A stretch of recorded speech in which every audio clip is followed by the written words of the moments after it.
Qui est vraiment Pierre Nicolier? Présente-t-il une double personnalité comme il le prétend lui-même, calme et posé lorsqu'il est à jeun et violent lorsqu'il a consommé de l'alcool et du cannabis? Pourtant, les experts n'ont pas décelé de troubles psychiques. Et puis, il y a le passé de l'accusé, une première condamnation à 20 ans, puis beaucoup d'autres pour des faits de petite délinquance dans une vie d'errance sociale, un parcours chaotique dont se sont emparés les parties civiles.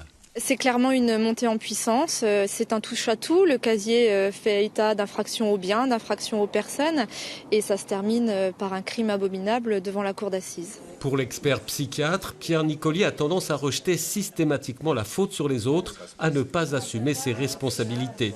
Il a aussi de surprenants trous de mémoire, évasif lorsque le président lui demande de s'expliquer sur son déferlement de violence sur Virginie Nicot.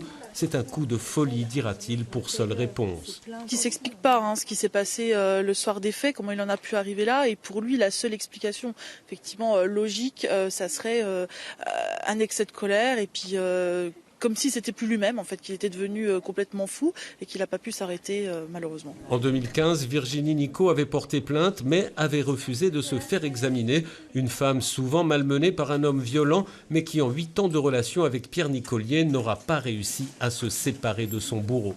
Un dossier symptomatique des violences conjugales pour l'avocat général. L'enjeu ne porte pas tant là sur la responsabilité que sur la volonté ou non de tuer. En demandant la réclusion à perpétuité, l'avocat général répond en partie à cette question.